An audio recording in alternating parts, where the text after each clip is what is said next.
एक समय की बात है। एक जंगल में हाथी, शेर और एक नन्हा बच्चा रहते थे। यह जंगल बहुत ही सुंदर और हरा भरा था। हाथी, जिसका नाम मोती था, बहुत ही दयालु और शांत स्वभाव का था। शेर, जिसका नाम सिंह था, जंगल का राजा था और अपने ताकतवर स्वभाव के लिए जाना जाता था।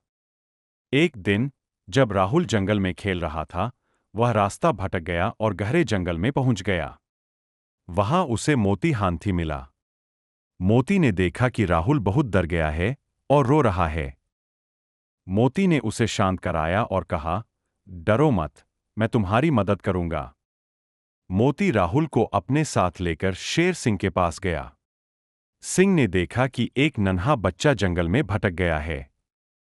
उसने कहा, इस बच्चे को उसके घर पहुंचाना चाहिए, लेकिन जंगल के रास्ते बहुत खतरनाक है। मोती और सिंह ने मिलकर निर्णय लिया कि वे राहुल को सुरक्षित उसके घर पहुंचाएंगे।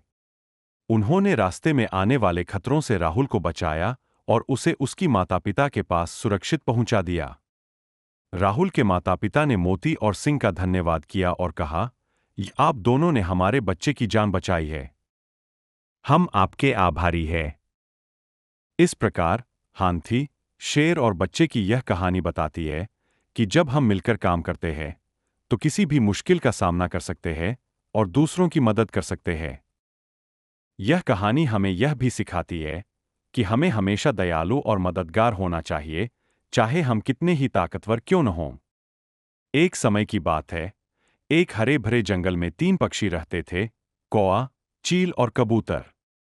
कौआ चालाक और होशियार था, चील तेज और ताकतवर, जबकि कबूतर शांत और शांतिप्रिय था। तीनों एक ही पेड़ पर अपना बसेरा बनाकर रहते थे। एक दिन, जंगल में तेज बारिश होने लगी। सभी पक्षी और जानवर अपनी अपनी जगहों पर सुरक्षित हो गए। कौआ, चील और कबूतर भी अपने पेड़ पर आराम कर रहे थे। बारिश के बाद जंगल में बहुत सारी कीचड़ और पानी भर गया था। बारिश के बाद तीनों पक्षियों को भूख लगी। उन्होंने सोचा कि अब भोजन की तलाश में निकला जाए। कौआ बोला, चलो, हम तीनों मिलकर खाना ढूंढते हैं। चील ने सहमति दी और कहा, हाँ, मिलकर ढूंढेंगे तो जल्दी और आसानी से खाना मिल जाएगा। कबूतर ने भी हामी भरते हुए कहा, सही कहा तुमने, चलो चलते हैं। तीनों पक्षी उड़ते हुए जंगल में खाने की तलाश में निकल पड़े। उड़ते उड़ते उन्हें एक खेत दिखा, जहां बहुत सारे अनाज के दाने पड़े थे। कौआ, चील और कबूतर तीनों खुशी खुशी उस खेत में उतरे और खाने लगे। खाना खाते समय चील ने देखा कि पास में एक शिकारी जाल बिछा रहा है। उसने तुरंत कौआ और कबूतर को सतर्क किया, देखो, वहां एक शिकारी जाल बिछा रहा है। हमें सावधान रहना होगा। कौआ ने अपनी चालाकी से कहा, हमें यहां से तुरंत उड़ जाना चाहिए, ताकि हम उसके जाल में फंस न जाएं। कबूतर भी सहमत हो गया और तीनों ने तुरंत वहां से उड़ान भर ली। कुछ समय बाद शिकारी ने देखा कि उसके जाल में कोई भी पक्षी नहीं फंसा। वह निराश होकर वहां से चला गया। तीनों पक्षी वापस अपने पेड़ पर लौट आए और सुरक्षित महसूस किया। कौआ ने कहा, हमने मिलकर काम किया और अपनी जान बचाई। यही सच्ची मित्रता है। चील ने कहा, हम तीनों ने एक दूसरे का साथ दिया और खतरे से बच निकले। कबूतर ने मुस्कुराते हुए कहा, हाँ, जब हम साथ होते हैं, तो कोई भी मुश्किल हमें नहीं हरा सकती।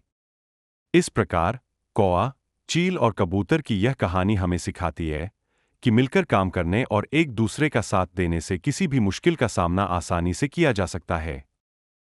सच्ची मित्रता और सहयोग से ही हम हर खतरे से सुरक्षित रह सकते हैं। एक घने जंगल में एक भालू, एक बंदर और एक उल्लू रहते थे। तीनों की मित्रता बहुत गहरी थी। भालू मजबूत और दयालु था, बंदर चालाक और चंचल, जबकि उल्लू समझदार और बुद्धिमान था। तीनों साथ मिलकर जंगल में घूमते, खेलते और मस्ती करते थे। एक दिन की बात है। जंगल में अकाल पड़ा। पानी की कमी और भोजन की तलाश में सभी जानवर परेशान हो गए। भालू, बंदर और उल्लू ने भी मिलकर खाने की तलाश करने का निर्णय लिया। भालू बोला, ये हम तीनों को मिलकर कुछ करना चाहिए ताकि हमें खाने पीने की कमी न हो। बंदर ने अपनी चंचलता से कहा, सही कहा भालू भाई, मैं पेड़ों पर चढ़कर फल लाऊंगा। उल्लू ने अपनी बुद्धिमानी से कहा, मैं रात को उड़कर देखूंगा कि कहां पर खाने की चीजें मिल सकती है। तीनों ने अपने अपने काम बांट लिए और चल पड़े। बंदर ने पेड़ों पर चढ़कर फल इकट्ठे किए, भालू ने जमीन पर पड़े जामुन और बेरी इकट्ठे किए, और उल्लू ने रात में उड़कर देखा कि जंगल में कहां कहां पानी के स्रोत है। कुछ दिनों बाद तीनों ने मिलकर एक जगह इकट्ठे हुए और अपने अपने इकट्ठे किए हुए खाने को साझा किया। इस तरह से तीनों को भरपेट खाना मिल गया और वे अकाल से बच गए। एक दिन जंगल में एक भयंकर तूफान आया। सभी जानवर अपनी अपनी जगहों पर सुरक्षित हो गए, लेकिन भालू, बंदर और उल्लू ने एक दूसरे का साथ नहीं छोड़ा। उन्होंने मिलकर एक सुरक्षित जगह ढूंढी और वहां छिप गए। तूफान के बाद तीनों ने मिलकर अपनी अपनी जगहों को फिर से बसाया। भालू ने अपनी ताकत से टूटे हुए पेड़ों को हटाया, बंदर ने अपने चंचलता से खाने की चीजें इकट्ठी की और उल्लू ने अपनी बुद्धिमानी से सुरक्षा का ख्याल रखा। इस प्रकार भालू, बंदर और उल्लू की यह कहानी हमें सिखाती है कि सच्ची मित्रता सामना किया जा सकता है जब हम मिलकर काम करते हैं और एक दूसरे का साथ देते हैं, तो हम हर मुश्किल को पार कर सकते हैं। यह कहानी हमें यह भी सिखाती है कि कठिन समय में भी हमें एक दूसरे का साथ नहीं छोड़ना चाहिए और मिलकर काम करना चाहिए।